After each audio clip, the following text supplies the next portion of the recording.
In the sweltering heat of the Caribbean, the lights are going out across Cuba. This isn't just for an hour or a day. Prolonged, agonizing blackouts have become a part of daily life, plunging the island into a slow-motion collapse. This isn't a story about a single sudden shock, but a death by 1,000 cuts, a geopolitical perfect storm that has been brewing for years and has now made landfall. To understand how Cuba is collapsing today, you have to understand the decades of decisions and dependencies that brought it to the brink. The most visceral symbol of Cuba's collapse is the blackout itself. Beginning in 2024 and accelerating through 2025, nationwide power failures stopped being emergencies and became routine.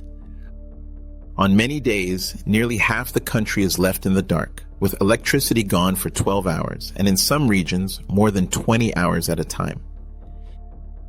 It's the result of a toxic cocktail: old Soviet-era power plants that are constantly failing, a severe shortage of fuel to run them, and a mismanaged economy buckling under the weight of a 6-decade U.S. embargo. This isn't a new problem, but it's reached a terrifying new phase. To grasp the scale of the catastrophe, you have to rewind to the year 2000.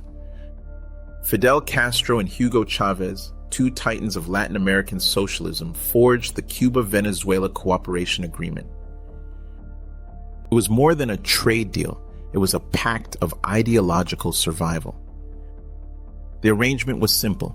Venezuela would provide Cuba with a steady stream of subsidized oil, and in return, Cuba would export its famed doctors, teachers, and highly effective intelligence operatives. This barter system became the bedrock of the Cuban economy. At its peak, Venezuelan oil was a flood, keeping the lights on and the revolutionary flame alive. But as Venezuela's own economy disintegrated, that flood slowed to a trickle. By 2025, Venezuelan shipments had fallen sharply, covering only about 1/3 of the island's needs. Desperate, Havana looked for other patrons. Mexico stepped up, becoming a major supplier, but it was never a full replacement for what was lost.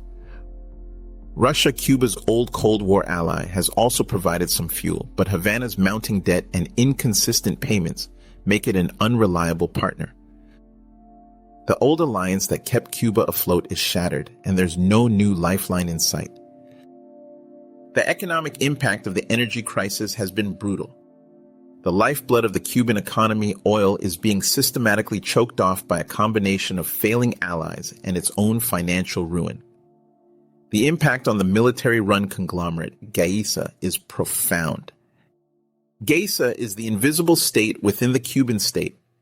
It's a secretive, military-controlled entity that dominates huge swaths of the economy, from the most profitable tourist hotels and supermarkets to vital remittance agencies. This is the financial engine that ensures the loyalty of the military and civilian elite. But GAISA's main cash cow, tourism, is dying on the vine.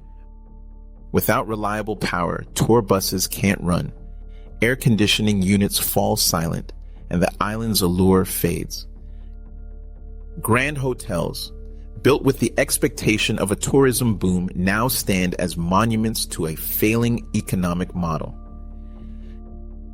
Taxi drivers report spending their days burning precious fuel they can't afford, just to wait in empty plazas for customers who never arrive. This intricate web of military control, economic dependency, and geopolitical pressure has defined Cuba for decades. If you find this kind of analysis compelling, take a moment to subscribe. We go deep on these topics every week to uncover the forces shaping our world. For Cubans, the daily reality is grim.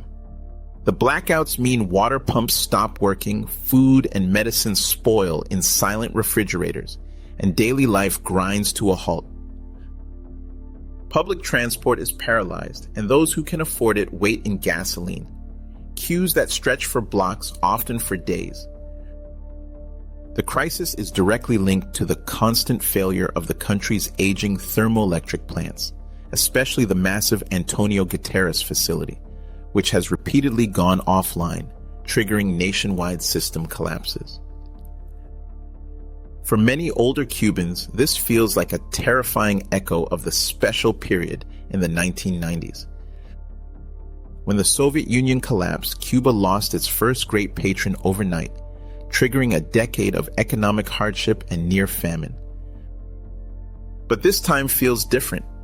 Back then, the world was opening up, and Cuba eventually found a new savior in Hugo Chávez's Venezuela. Today, there is no savior on the horizon. In the face of this perfect storm, Cuba's president, Miguel Díaz-Canel, stands defiant.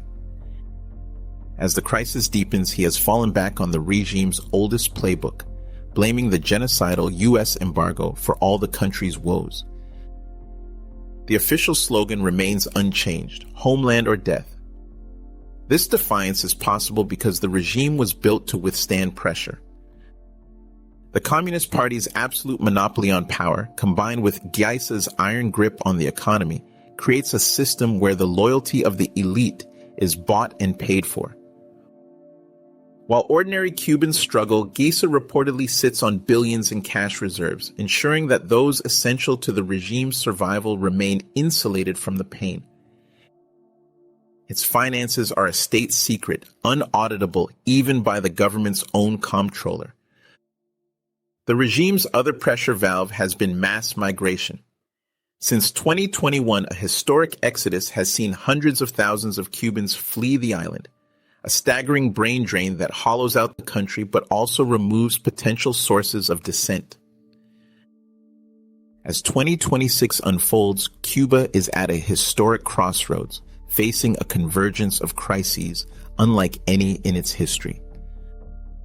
A toxic combination of poor domestic economic management, the decline of its primary ally, aging infrastructure. Yet the regime has survived predictions of its demise for over 60 years. It has weathered the fall of the Soviet Union and decades of American pressure. Díaz-Canel has hinted at a willingness to dialogue with the U.S., but only if it is not under pressure, a condition that seems impossible under the current circumstances. The old narrative was always about whether the Cuban regime could survive the passing of the Castro brothers.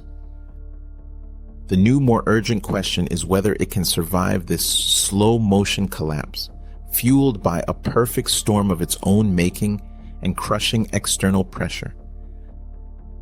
The storm has made landfall.